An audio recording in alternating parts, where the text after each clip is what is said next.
indoctrinated could not explain his toxicity.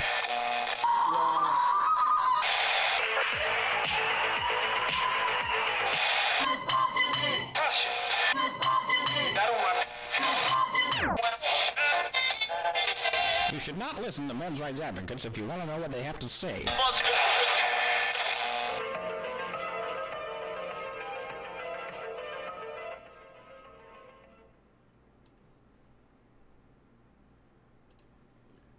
Hello, good morning, good afternoon, good evening, wherever you may be, and welcome to HoneyBadgerRadio. This is HBR Debate number 6. Is Tucker an MRA Part 2? My name is Brian Martinez. I am joined by the El Supremo leader, Alison Tiemann. wait, Alison, are you muted? Because I can't hear you. I said El Supremo leader. I guess El yes. Is that your Mexican tongue? Yes, El Capitan Jefe. Okay. All right. Thanks. I'll take it. So let's just. I mean, we don't really need a preamble because we already know what we're doing. Yep. Shall we? So yeah, we're gonna go ahead and get into it. So let's just jump into the first. I'm gonna play the first 19 seconds for context, and then we'll get into the hot takes as I mark them. Okay? So here we go. All right. Hello, Tucker. Well, they're invisible in Washington, uncounted by the official unemployment numbers you hear on television, and yet they're everywhere. Americans who have dropped out of the workforce, workers who don't work. An ever-increasing percentage of these are male. About 7 million American men between the ages of 25 and 54 no longer have jobs. That's more than... Okay, so that's basically what we're looking at. It's about employment and whether or not this is going to impact America, because basically how many men are out of work. So first, we're going to jump to the first hot take, which is at about 2 minutes and 14 seconds in. Here we go. Meanwhile, millions of American men now make less than their fathers did. That's a tragedy. It's a betrayal of the American dream. But it's also a recipe for societal collapse. When men's wages decline, families fall apart. This fact is well known to researchers. It's been the subject of many studies over decades with consistent results. And yet it's rarely noted in public. Here's some of what we know. Okay. All right. I would say that it might actually be worse than just the damaging of the family. A lot of the productivity that goes into making North America one of the largest consumer bodies, one of the most powerful, essentially what goes into making us one of the most powerful, having the most powerful economy on the planet, is the excess productivity of young men.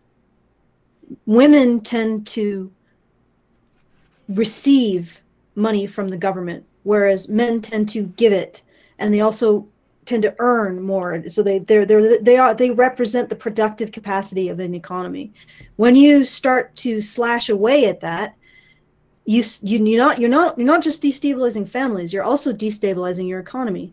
In our case, I believe that the petrodollar itself is based in part on the tremendous consumer power of the United States.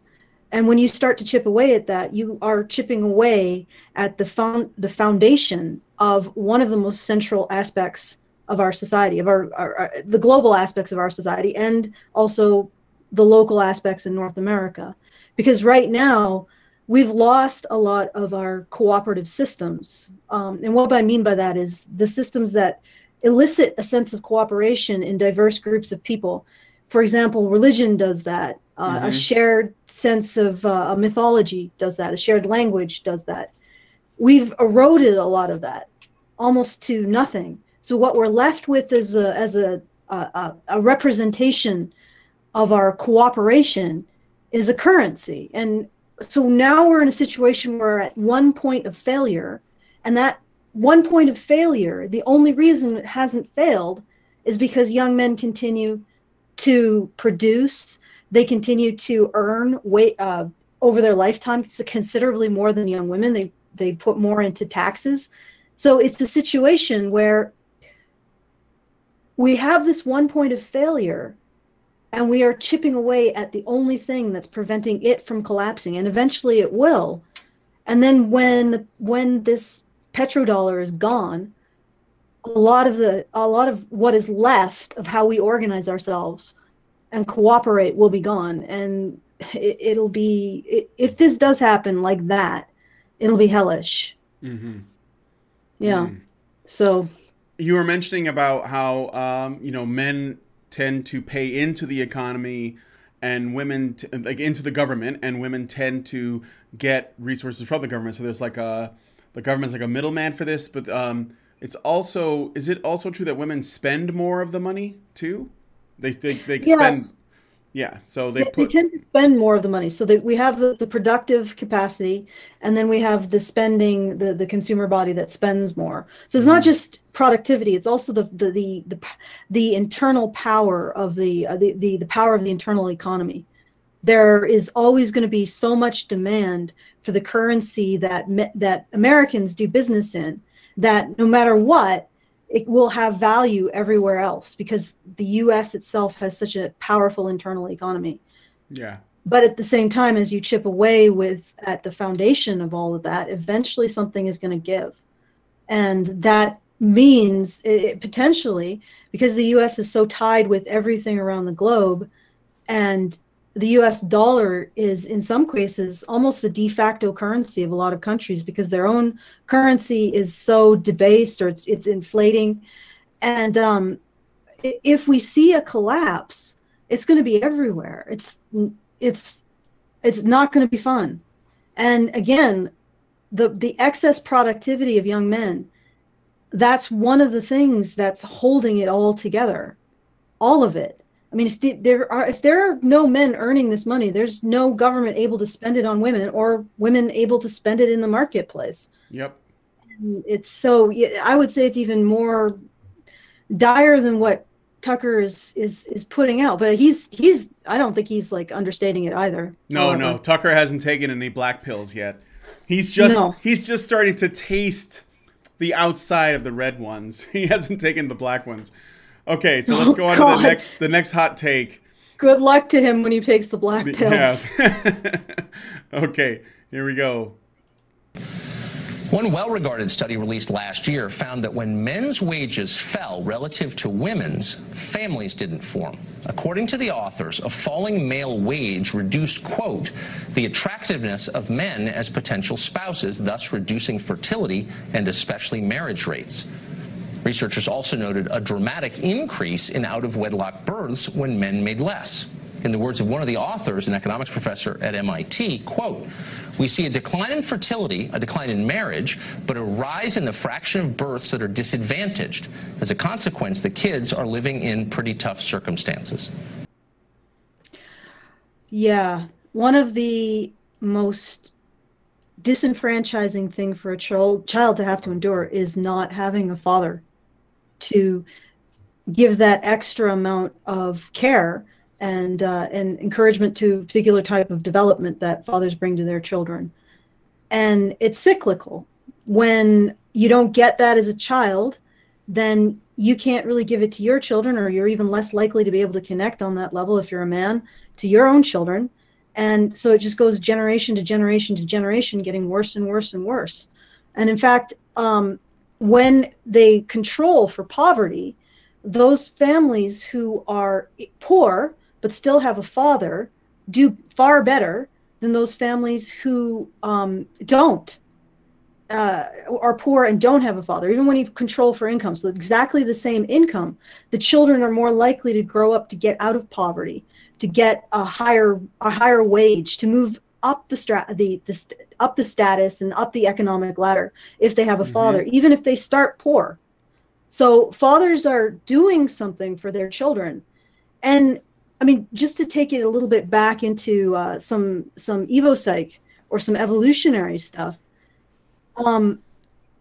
the evolutionary origin of pair bonding was an interaction between male provision, at least one of the predominant mathematical models that models pair bonding, or how pair bonding could have come about, says that it could have come about as an interaction between male provision of females and female preference for one individual male.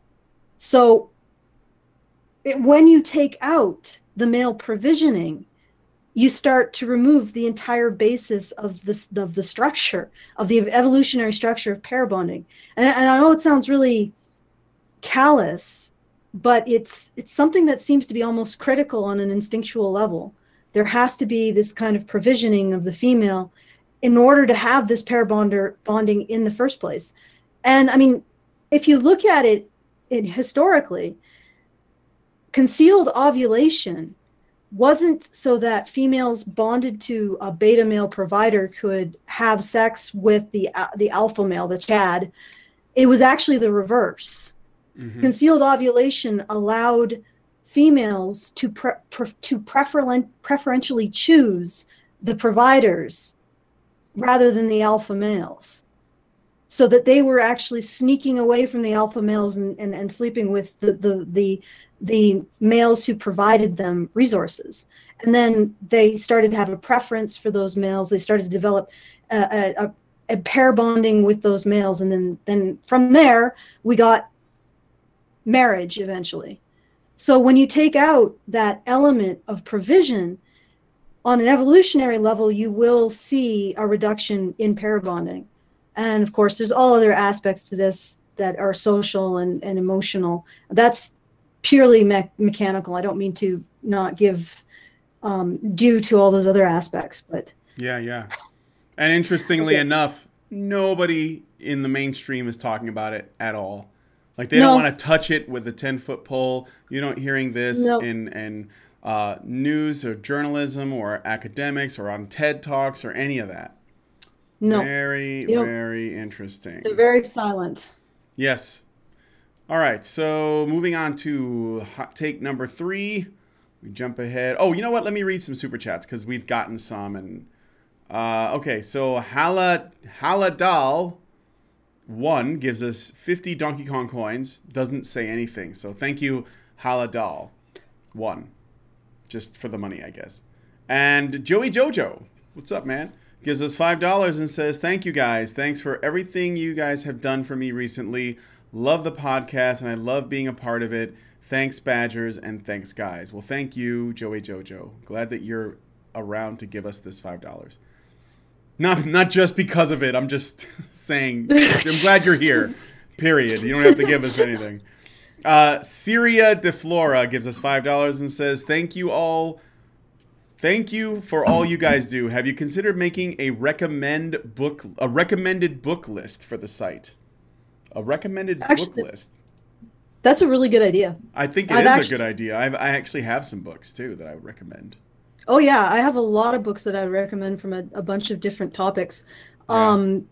For example, I have books on just development, like personal development, that I think are really valuable. And not just like Evo Psych stuff. Actually, with the evolutionary stuff, there are papers that I would recommend rather than books. But yeah, that's a great idea. If you could tell us what kind of topics that you would like us to have books or create a recommended reading list on, and you can send that to topic@badgerpod.com. Yeah. And maybe I'll find somebody who might want to work on that. I mean, there are some obvious choices that are like men's issues or gender-oriented books that are not feminist ones, like the Manipulated Male. I think that's the one it's called, the Esther Viller book, and the Men on Strike, stuff like that. But yeah, we're open to way more options that are sort of relevant. All right. And then French Honey Badger gives us $20 and says, demand is infinite regardless of the currency. The only reason the dollar is so powerful is because of the army and because of the Federal Reserve. Ironically, is not as inflationary as the rest of the world banks. Okay. Thank you for that economics tip. Thank you for the commentary from Encapistan. And then lastly, Haladal1 gives us another 50 Donkey Kong coins and says, my message didn't get through. Here are some Donkey Kong coins. I like hearing your stuff when I'm working. Well, thank you for the DKKs. How many does it take for an extra life is what I want to know. Okay, moving on to the next hot take. Let me see what number we're on here. So I did marriages. Now we're going to go on to this next one right here. Wages are a driving force in family dissolution, and that's why affluent neighborhoods in which men make more have a higher proportion of married couples and fewer divorces. The opposite is also true, and that leads to a cascade of social problems, which over time become a disaster. Men who make lower wages marry less and father more children out of wedlock. These children growing up without fathers tend to make lower wages themselves in later life. Yep, and that speaks to what I was talking about in terms of provision and pair bonding. And it's the other thing I would like to mention is that in some of these very difficult, poverty-stricken areas, one of the ways that young men will gain mate value is by actually engaging in incredibly violent, like gang violence and other kinds of forms of violence. Because a study showed, and I still have not located this study again, so if anybody can locate it, please do, and send the link to topic@badgerpod.com, that if a young man in a deprived neighborhood, so a poverty-stricken neighborhood where he's no chance of getting any kind of employment, if he kills another man, he substantially increases his likelihood of sexual success or reproductive success. So this is a way of obtaining mate value. The kind of violence that we see with gang culture is a way of obtaining mate value. And that arises out of these situations where a man can't attain mate value via getting a job and being a provider. Mm-hmm. So it's not just that these people live in the poor circumstances, is that this also encourages this kind of behavior of turning to violence as a way of proving mate value, and creates an incredibly violent circumstance that is also incredibly dangerous for both men and women. So I just wanted to add that to this. Okay. No, that's quite useful. I didn't know that stuff. So, but yeah, you already said this before, but I thought it was pretty interesting. And again, I'm really glad that Tucker is saying this stuff. It's actually pretty surreal. I didn't think I would see this in my lifetime. To be honest, I didn't. So anyway, moving on. Oh, and somebody in the chat said, you guys don't seriously believe that Tucker Carlson is an MRA. We've been through this before. No, we don't. However, what does men's rights advocate stand for? What is the idea of it? I mean, if he's if he's making the case and he's advocating, I don't give a shit what he calls himself. I just care that he's doing it. Yeah, and it's actually really interesting, some of the conclusions that he's making on this issue. Mm-hmm. Very, very interesting. A lot further than I've ever seen conservatives go. Yeah, exactly. I think he's a little bit more of a libertarian, though, to be honest. I just think he's on Fox because he can't get anywhere else. And this isn't necessarily because conservatives insert something. It may just be because of Tucker. Yep. This is his individual initiative. Okay, let's do the next hot take. All right, so next one. Mm-hmm. For decades, this was a universally recognized pattern in inner cities, the cycle of poverty. Much was written about it. Now the same destructive vortex is common in rural America. The cause isn't culture, that's what we thought. No, in both cases the cause is the same, a lack of well-paying jobs for men. Mm-hmm. Yeah, I've seen this in rural areas as well quite a bit. There's there's not much employment, so there's incredible amounts of broken families and problems coming from that. I'm not quite sure if they're as violent as necessarily the inner city neighborhoods, but there is a significant concern over those. And suicide is unbelievable in rural areas. Like it's really high. And mostly men. Yeah, mostly men, although rural women have a far higher proportion of suicide than urban women. And they even, I think, proportionately are higher So that, with urban women, it's something like 1 in every 4 or 5 suicides is a woman. I think with the rural women, it's actually slightly higher. Don't quote me on that. And it's possibly in part because rural women, I think, use more lethal methods, or there's a sort of, there's a cultural difference between urban and rural. When you're more rural, you're more expected to, suck it up, cowboy up, not, deal with your own shit, and not want to talk about these problems, and sort of have a little bit of a disdain for this kind of, talk therapy stuff. So that might contribute to it as well, that there's a high amount of female rural suicide. But yeah, the male rural suicide is unbelievable. Like my husband alone has had an uncle who commits suicide and a couple friends who commit suicide in a rural area. Yeah. I didn't know that. And I actually, his sister dated a man briefly, or for a certain amount of months, who ended up committing suicide as well. So it's a pretty prevalent issue. Is it why is there a connection as to the reasons why this is happening? At least in your well, at least in your case, like with your personal experience and your and Jonathan's. No, it's just being in a rural area. Like most people in rural areas have stories like this. They know 3 or 4 people who've committed suicide because it's just really that high in rural areas. Wow. And the lack of jobs. I don't want to put too many fingers at the stoicism, because you never know. It might be that it's the reverse. The stoicism is keeping people alive in a situation where they feel very despondent. But so you don't know. Like, but yeah, this is a very common experience for a lot of people in rural areas, is that they know quite a few people who've committed suicide. Yeah. Okay. Yeah. Okay. I got some more super chats before I move on. Cyberzerk gave us 50 secs and says On Killing, which is I guess the title of a book. On Killing by Dave Grossman. I think Karen knows it. What's I know. What's that about? On Killing. That's a discussion of how soldiers are trained to kill, and how it's not actually natural to people to kill. So what they do in the army is operant conditioning. So they just teach you to react in a certain way, to just drill and train into you to react in a certain way in certain circumstances. So it's not really a killing instinct. It's the result of just reaction.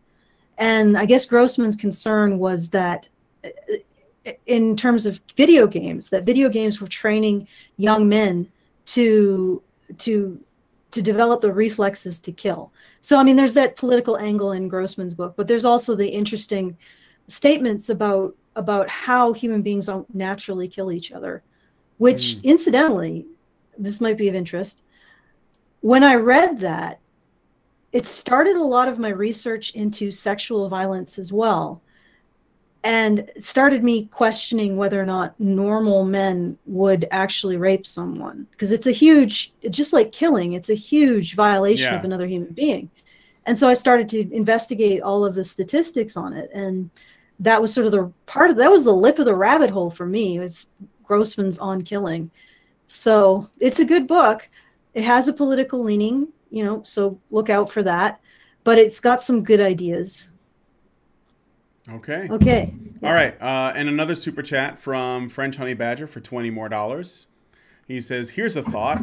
Wages represent your productivity and how much resources you're entitled to.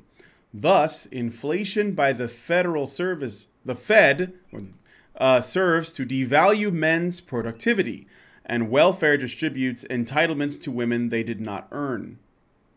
I don't think you're going to get any disagreement with us, Cy.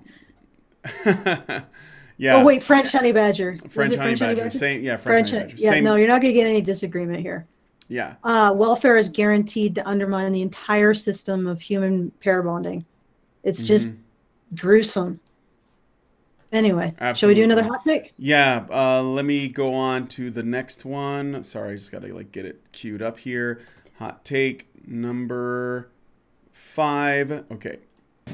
What's striking is how little notice these facts get from our policymakers. Their overriding aim is to raise women's wages to parity or above men's. There's nothing inherently wrong with that. Actually, these are complex questions with new. Okay, go ahead. Actually, well, there he is. says There's there nothing is. inherently wrong with that. Yeah. Yeah, I mean, the thing is that there is something inherently wrong with that. First of all, it's not equality to try to raise women's wages or focus on women over men. And third, second, did I say first? Firstly, okay, you said, yeah, you're in second. Yeah. Second. Okay, thank you. That's why I pay you the big bucks to remember which freaking bullet point I'm on. Yep, that's right. That's right. The second. That's right. Do it again. Okay, hold on. That's right. That's right. That's right. That's right. That's awesome. Okay, that's right. Okay, so the second point that I wanted to make was I've completely lost my train of thought. All right. No, I'm going to find it again. I just have to rummage. This is not equality. Championing one gender's wage over another isn't equality. And furthermore, the idea of creating perfect equality in wage between men and women without addressing the issue that you are going to end up destroying the evolutionary underpinning of pair bonding in the process is not going to, maybe pursuing equality makes sense, but you're going to pursue equality off of a cliff. And I think this is what Tucker is bringing up. But in terms of interventions, how about none? Like, how about we just let things fall the way they will fall? And just assume that whatever happens, happens. Although I know Tucker is later on going to be maybe advocating for not doing that. But couldn't we do that? Couldn't we just say, hey, let's just not do initiatives to get women to earn more? And furthermore, initiatives to get women to earn more will never work if you don't incentivize them earning more in the same way that men are incentivized to earn more. Men are incentivized to earn more because they want to become attractive mates. If that is not a criteria to being an attractive mate for a woman, there's no need for her to pursue it in the same way. And she won't. Nobody does something. I mean, there's a natural tendency of all human beings not to engage in something if it's a wasted effort. Mm-hmm. And if earning more is not going to increase women's reproductive potential or possibilities or opportunities, then why would they do it? So unless we address that, and let's see, how would we do that? I guess it's an interesting thought experiment. Then trying to create this artificial equality is never going to work. We're going to be constantly chasing something, and we're going to constantly chase that thing over a cliff. Yeah. So. Yeah. I agree. I think that Tucker is just trying to cover his ass here. Be like, look, I'm not a misogynist, but, and I think that it's an unnecessary apology.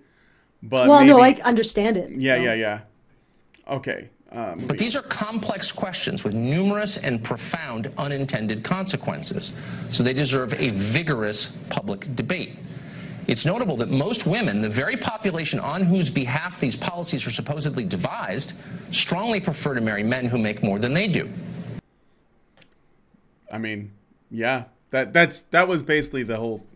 It was partly the first part, which you already responded to, and then what women generally want, and they do want a partner that makes more because they feel more secure with that partner.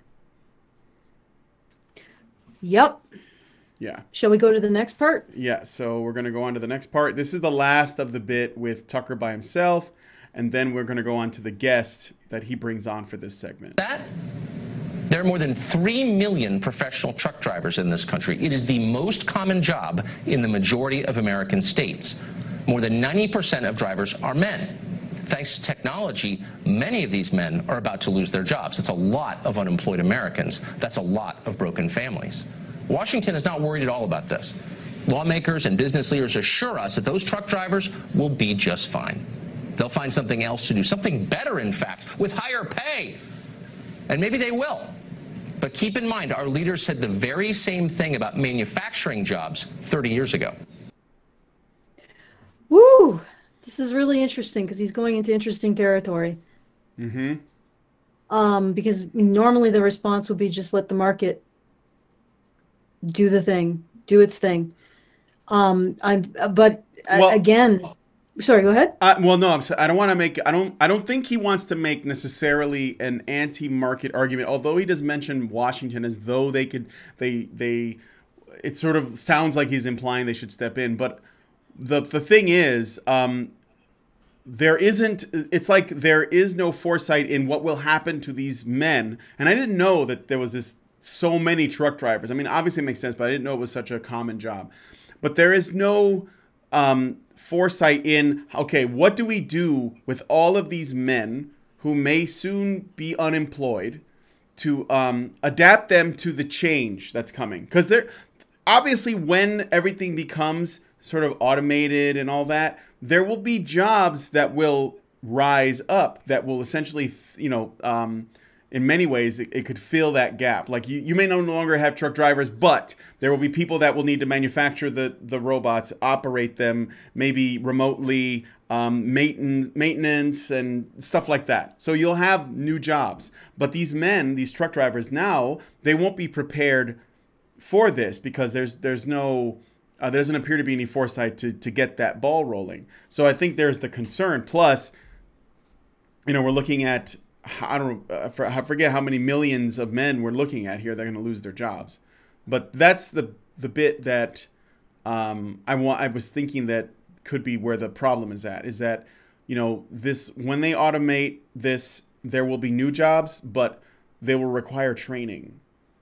Mm-hmm. So, and there will be fewer of them needed. Yes, there'll be fewer of them needed because the idea is to make it to where companies are saving more money in the long run, right? So that means paying fewer employees. Mm-hmm.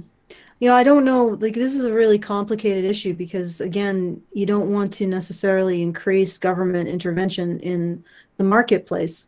But then also you're dealing with a situation that's a potential, like, serious social problem. Mm-hmm. And I don't know.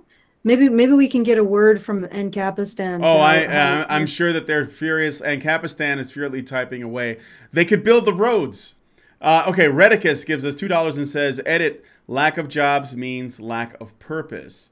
And then we got something from French Honey Badger, who gives us $5 and says, Say's law does say, I don't know if that's a mistake, but Say's law does say they would find some other work, but the state disturbs the market in the first place.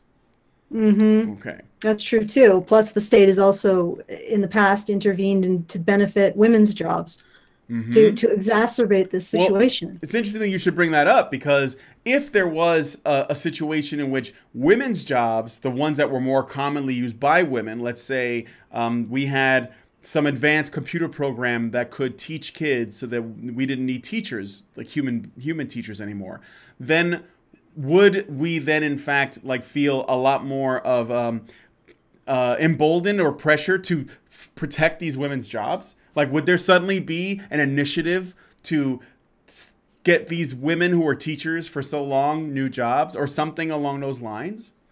Would we then treat it like the crisis that it should be? I mean, I actually don't think that that's as much of a crisis, because I think what Tucker's talking about is a bigger crisis because of the socio-cultural fallout that will happen when all these men lose their jobs.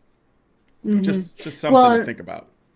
Also, when you give a man a house, he tends to share it with a woman, not necessarily the other way around.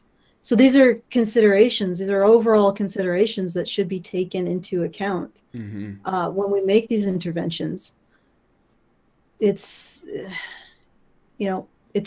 they're wicked problems, intractable problems. All right, do you want to go to the next hot take? Yep, let's go on to the next one. So here's what Tucker is with his guest named Dave Paul Kuhn. David Paul Kuhn is a political analyst. He's the author of What Makes It Worthy. He's done a lot of research on this subject, and we're happy to have him tonight. David, thanks for coming on. It's clear that there is a male employment and wage crisis, and it's clear that that is driving family dissolution in the middle of the country, which is why we're seeing the same social pathologies in rural America that we once associated with cities. It's about wages. It's pretty clear from the data. Why aren't our policymakers responding to this? I mean, I think, first of all, we have to agree that it's a crisis. Imagine 90 Lambeau Fields, 90 stadiums full of men missing in action from our workforce, and we'll have a concept of the problem. And so obviously this has a terrible effect on men. Men are far more likely to want to work, and therefore they're far more likely to be depressed when things aren't working out. And if we can at least agree on those basic facts, which we know from myriad studies, I think it's a good starting place. Yeah. I mean, everybody would agree that, for example, women should have some resources related to their particular concerns, like gynecology, and all of the stuff that's particular to female biology. And this seems to be an aspect that's particular to male biology. If you don't feel like you're capable of providing, you feel like you have no purpose, and it has far more severe impact on your psychology than it is necessarily for women. And I think, and it goes back to that explanation I gave of how we evolved. Men evolved to provision women, and women evolved to prefer the men that they were provisioned by. So this is all because it evolved, it's all part of our genetics, it's all part of our hormonal systems. So this is an aspect of men and their sexuality and their particular hormonal system, that this is something that they need to be able to do in order to feel like they have a purpose. I mean, we wouldn't tell women, well, you're going to get exactly the same gynecological help as a man gets, so you can give birth in a shed in your own home. They don't tell them that, nor would we ever do something like that. We accommodate women's particular biological frailties, and yet we completely ignore men's. And one of those biological frailties is that when they do not have a sense of being able to provide for their mate, they feel profoundly unimportant and useless and unacceptable to society. Yep. So let's have some consideration. And they're often treated that way too, by society. You know, by other men and by women. Will shame men for not filling that role, basically. And it's a part of their reproduction, it's a part of their biology, it's a part of their sexuality. And we accommodate women when they have particular things that they need that's unique to women, when it's part of their sexuality, their reproduction, their biology. We should do the same for men. We should consider that. And, maybe this is outside of the purview of men's rights. Maybe this is more of a social issue. But I think that we should start talking about and considering this fact. And start having compassion. Yeah, for sure. And I've always felt that you can't even get into the legal rights stuff regarding men's issues unless you are addressing the culture, because you need to create we need to create an environment where people have enough compassion for men that they actually want to change things legislatively. You can't even it's like you can't jump to that part. You have to bring attention to this, and sometimes you have to start as early as possible. That's why circumcision has the best chance of getting people's attention, because of how vulnerable a boy is, So okay, so I got some super chats. Let me go back here. Black Knight Fool gives us $2 Canadian and says sympathy is a limited resource. It's all used up. And got another one here. Maw Lurk gives us 50 Donkey Kong coins and says, truck driving offers jobs to a lot of low IQ peeps. You cannot just train them to fix robotics. Jordan Peterson point in parentheses. I don't know that truck driving is necessarily a low IQ thing. I know it gets compared to things like physical labor, stuff that is pretty simple to do, but I've known some truck drivers, and I don't think that's that easy to do. But I think I know what your point is, but I'm sure there are truck drivers watching, because I've had some on, so maybe they can talk about it, because I can't speak to that. Chris Stewart gives us $5 and says, sorry, I'm a big fan, but I need some reassurance. Can you properly dispel #MoneyBadger, a breakdown of what money goes to charity versus not? No money goes to charity. The money goes to the production of the content in this stream, or in the content. We direct people to directly donate to charities. I mean, there's absolutely no point for you to donate to us and then have us in turn go and donate to charity. Yeah, because then you have a double hit in terms of the bank fees, and also we can't give you a charitable donation receipt. So take your donations to charities and put those donations towards the charities that we bring your attention to. Yeah. So cafe. And if you want to know where it all goes, it's all on our Patreon. Just go to Patreon and look there. Everything's broken down, totally transparent. Joey Jojo gives us $2 and says, please don't feed the trolls and enjoy the stream. Okay, so let me get the next hot take ready. And let's see where we are. Okay, here we go. But there seems to be resistance on the part of policymakers even to acknowledging the problem, as if, and this is just a guess, it is somehow an attack on women to acknowledge that there is a male employment crisis. Okay, before I let him respond, I'm just going to say he says policymakers. But can you guess what kind of people would do that? Like, what ideology might they share where they feel as though men don't need any help? I'm having a hard time putting my finger right on it, but I don't know. It activates my almonds. Politics seem to play a role. They definitely plays a role, and so does our culture. And of course, that's silly, as you would note. Obviously, you can care about women and you can care about men. It's not either or. And feminism taught us that what hurts one sex hurts us all. That applies to women, but it certainly also applies to men. So there's a particular working, especially blue-collar crisis among men. And if we can at least perhaps take some of the gender politics, ironically, out of a discussion about what's happening to men, perhaps we can start to treat them as people. Oh, Dave, you're so... Dave Paul Kuhn is adorable because he believes in equality, in feminism equality. Okay, go ahead, Alison. Okay, well... Feminism taught me this thing, and I don't get it. It's like they don't know what feminism is. Okay, yeah, I don't think feminism changed in the 1980s.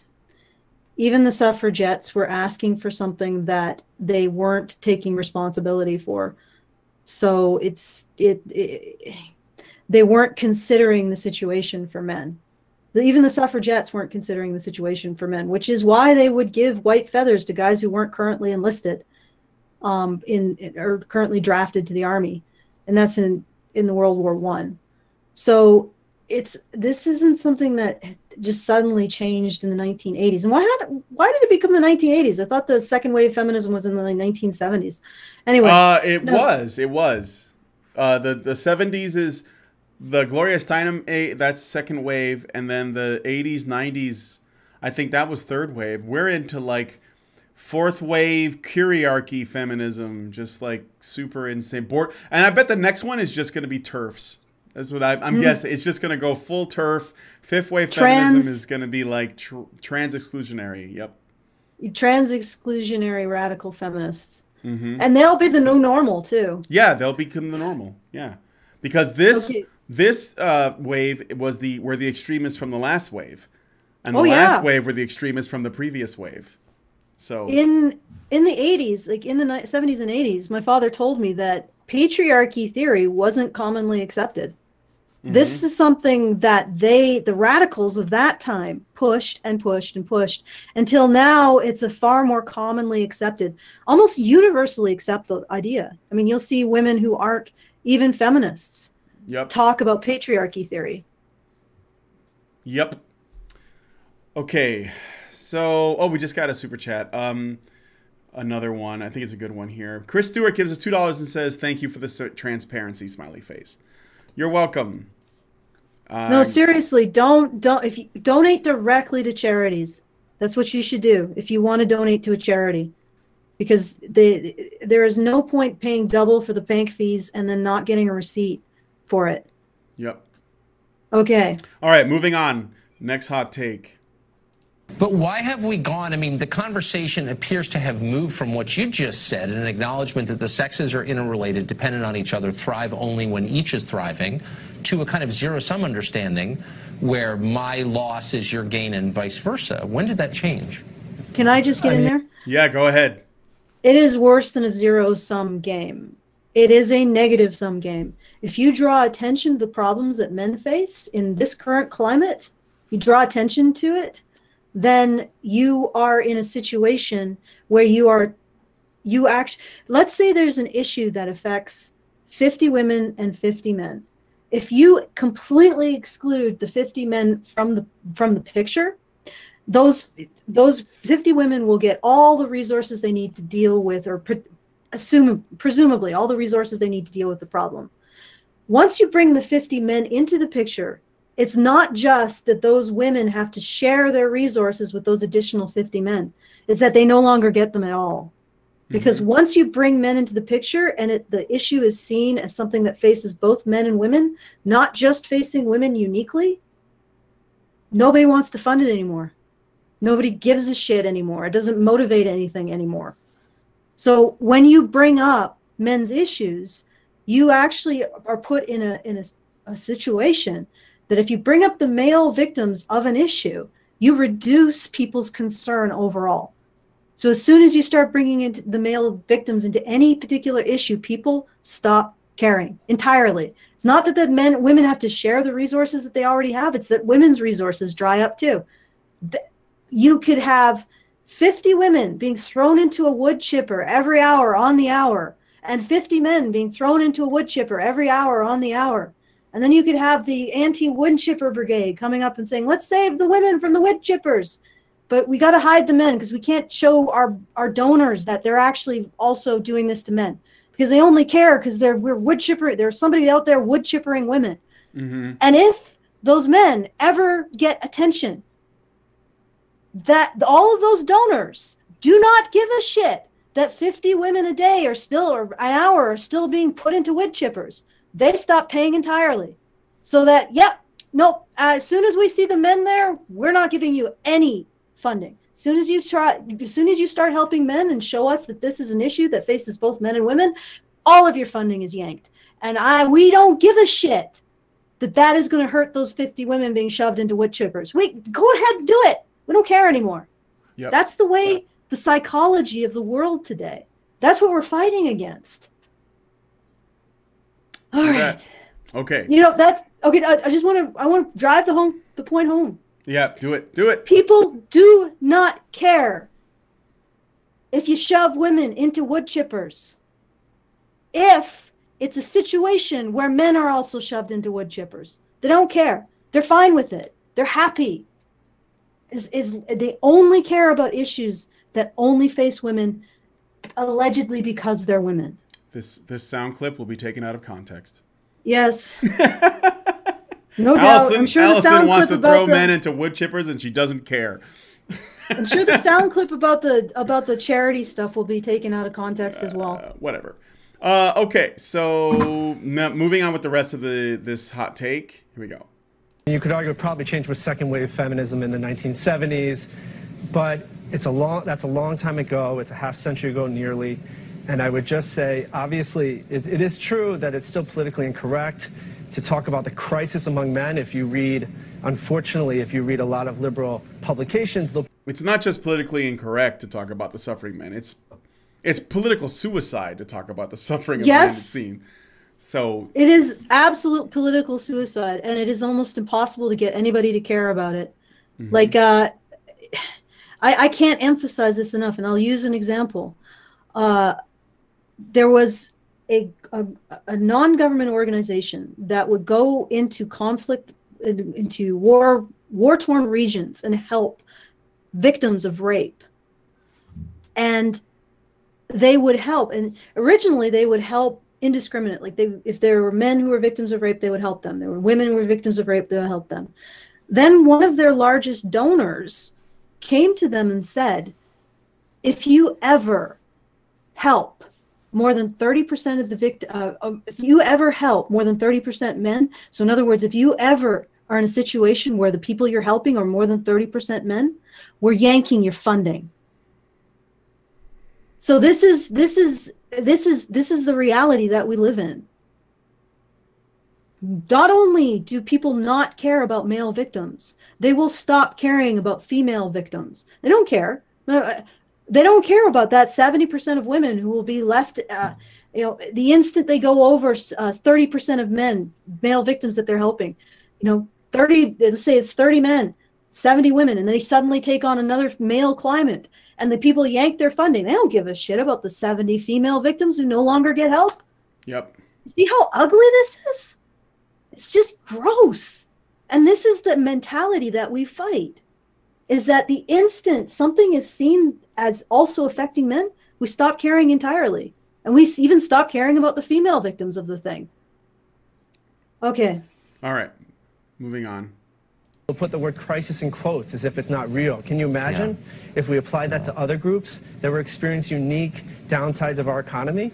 So we have a crisis, and I think that if we can get past, again, the hardest part is getting past the politics and just acknowledging that it's affecting families and men, and that it increases the rates of depression in these men, divorce. They go to church less. They certainly remove themselves from society, and it's just a downward cycle, and it increases the chances of drug use, and they watch more television. It's just a dire situation that we have to take very seriously. Well, yeah, it's pretty serious, and it's not helping any of us. Like, a lot of our society rests on how well we treat men. And I mean, I'm not saying that's not true about women, but it's not like treating women is anything that's not talked about in hushed tones, or only addressed by small groups of people, like small groups of sects like ours. Advocacy for women's issues is $1 trillion business. It spends money like shit, and it gets lots of interest, lots of political power. So, but the problem is that we also rely on men, and we rely on them very heavily, more and more and more. And if we don't start looking at their issues and start caring, that foundation is just going to be removed from our society. Okay, do we have another hot take? We have some super chats and then the last hot take. So let me go. Joey Jojo gives us $2 and says, I am worried about the future for me and other men. Justifiably so. But although this video series being made by Tucker right now, and Cassie J's documentary and stuff taking off, I think those are promising things. There's definitely light in this dark cloud. Wise Mage Zero gives us $5 Canadian and says, the money badgers are exploiting me for cash and ejaculatory fluid. I can't even go to my computer without Alison grabbing me and, okay, this is a weird word, Tais Kitus Yisjis Chrissy. I think he's fucking with us being funny. Thank you, Wise Mage Zero, for the $5 Canadian, otherwise known as $2 American. Zeranx gives us $5 and says, in a clip I saw of Ben Shapiro responding to this, he completely ignored the case made that men don't get married if they don't have money.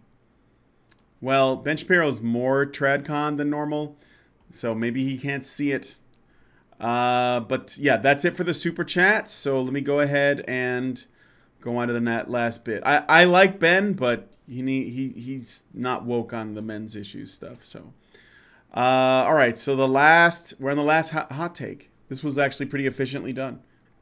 Well, there's a reluctance to have serious conversations about economic questions from either side. I'm not espousing a position. I'm just saying they're never debated anymore in favor of this frivolous, symbolic stuff. But quickly, there is technology right on the horizon that will displace millions of American workers, disproportionately men, self-driving cars, drones.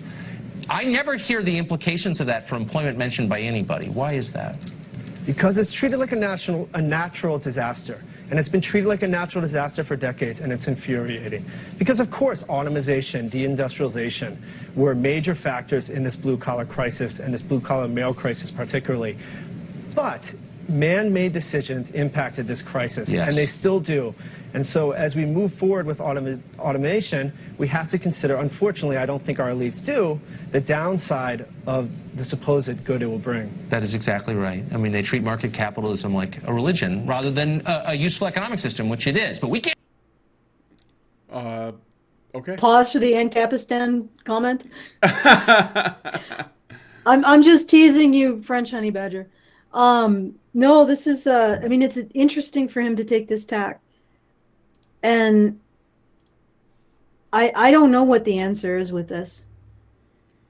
I know that for myself, I want to make sure that men have the ability to defend themselves psychologically against a lot of the nonsense that comes out of feminism, and even certain forms of conservatism when it comes to just judging men and judging their sexuality and treating them like they're outside of society rather than being an integral, essential part of it. Mm-hmm. So, like, for me, I'm not sure. I understand everything that he's saying. I don't know if intervening in the marketplace would be necessarily the right way to go. Maybe figuring out. Yeah, I think intervening in the marketplace is basically like it started the story in the middle. It's like they didn't notice there was this crisis going on, and I think that's where the issue is. You know, if we had the kind of compassion for these men that we have for women, we would have been thinking about this stuff well in advance and trying to, like, you know, consider ways that we could prepare men for this inevitable change, instead of simply treating it as Dave Paul Kuhn describes what people are saying it is, which is a natural disaster. Like, well, that's going to happen, and I guess you're fucked, but so what? You can't stop progress, right? But there's much larger implications outside of simply, well, these guys will be out of jobs, but it's okay because the next generation is going to be, you know, they're going to be all caught up with the new wave of technology. No, because these men are also the fathers of children, and they're in families, and yes, those families are at risk, which means the next generation is at risk for lots of reasons. So there are unforeseen consequences that are just now being noticed. And I think it's because, you know, there is a lack of foresight to prepare men for this. And now we have the Encapistan comment. French Honey Badger says, $5, that was cancer. If the economic situation is bad because capitalism is receding in America, it's not because it's... the economic situation is bad because capitalism is receding in America, not because it's in full force. Mm-hmm. Well, I think what he meant was that this is treating capitalism less as a tool and more like an ideology. But I mean, that's neither here nor there. Right. I would agree. Like a lot of these problems probably came out of intervening in the marketplace in order to generate these jobs for women that didn't just arise naturally out of it. And just to move on from that and to talk about what Brian was talking about is what can we talk about a solution for this isn't necessarily intervening in the marketplace, but how do we help men in this situation go through this transition without killing themselves, without dissolving their families, without leaving children fatherless? You know, how do we develop the skills to move this through? And what can we give men so that they don't end up in situations like that when they have job loss or they have to transition to something different? You know, like I said, what my personal approach is to try to give men the psychological toolkit to sort of push back against the judgment, because I think a lot of social judgment comes with all of this. And also bringing attention to the fact that this isn't their fault. This is, even if this is a natural disaster, because the problem is that what happens is that this natural disaster, quote unquote, befalls men, and then everybody blames them for it, individually and as a group. And even bringing light to the fact that this is something that's going to happen, it helps to diffuse that sense of like personal blame that's probably going to befall on men who experience it. And of course, that may not be a hell of a lot of comfort, but might be some. It's a very intractable problem. And so is the fact that, you know, when we we see a problem is also affecting men, we care less about it. Like the negative sum game is one of the most difficult issues that we face as men's rights advocates, men's issues enthusiasts, that when we bring attention to things, people stop caring. It's like it's like a light switch turns off. Nope, don't care about that. Yep. Yep. It's funny, when I was like going through my list to like pick out the stuff that we would talk about, the word fatherlessness comes up as a word that doesn't exist according to my word program. Interesting. Wow. Enough. It's not a thing, guys. It's not a thing. All right. And yet, fathers are probably one of the greatest resources that children have. Yeah. Okay, do you want me to shill us out? Well, let me just play the wrap up bit of this, and then okay, yeah, sure. Go ahead and do it. System, which it is, but we can't do anything. It's inexorable. Right, That's like right, a natural and it's unfortunately disaster. true on both sides. It is true on both sides. David, thank you. That was really wise. I appreciate it. Okay. And you can go ahead. I'm going to back it up a little bit. I got this clip from the Liberty Hound, so I'm going to give a shout out to Liberty Hounds, which basically puts together these Tucker Carlson videos. The only place I could find it on YouTube. So thank you, Liberty Hound, for doing what you do so that I can find the shit. So, okay, Alison, why don't you show us out? Yeah. So if you like this content and you want to push back against the negative sum game in which if you bring attention to men's issues, people stop caring entirely, then please do consider becoming a patron or one-time support, www.feedthebadger.com. The people who support us make this content possible, and we thank you. All right. Thank you. And I got one more super chat. I'm going to have to read it because it just came through. Zaranx gave us $5 and says, lack of foresight has been a mainstay for years. What rule is it? Don't do what's expedient over what is worthwhile. People have been failing forever. Okay. Yep. All the well, fails. It's not a long-term solution to destroy your most productive class. Yeah. Okay, so I guess we're done. I'm going to go ahead and take us out. So thank you guys for joining us. Thank you for listening. Yep, thanks for coming on HBR Debate number 6. And we will see you guys next week when we cover Tucker Carlson's next video. Wait. Oh, we might be covering. Well, I know. There's another one we might be doing, but I didn't want to give it away because I'm not for sure, but there's a pretty good chance. So Paula Wright, who is of the Liberty Bells, has been making some statements about gynocentrism and how in her mind it is the mirror image of patriarchy theory. And the MRAs and MGTOW have taken the gynocentrism thing too far. It's a bit of a, it created some discussion on Twitter. So I went to her and I said, hey, that sounds like an interesting topic. I'd like to see what else you have to say on the subject. Paula Wright's not stupid. She's a pretty smart lady with the Liberty Bells. So I invited her to come on to discuss the topic. And right now, Paul Elam has expressed interest in coming on as well to debate with her on it. So we may try to do that on Friday. I'm going to try to poke Paula a few more times and see if I can get Paul on. So that should be, if I can get them both on to talk about this topic, I think it'll be super interesting and it'd be great. Yes, the idea is that gynocentrism is a mirror of patriarchy, and that's why MRAs and MGTOW are just as bad as feminists. Well, she might not have said that, right? She did say that. She did. Okay, but it's Twitter. Like everything on Twitter is like 3 times, 4 times, 5 times, 10 times worse than it actually is. Yeah. So Twitter is cancer. And I mean, again, she might have just been saying that to get attention. Bants, I think is the word people use. So it could have been that, but use we'll protection see. if you're gonna bant. Yeah. All right. So anyway, we're going to go ahead and take ourselves out, but be on the lookout. We may have that stream this week. I'm just hoping to hear back from Paul very soon. Otherwise, we will see you guys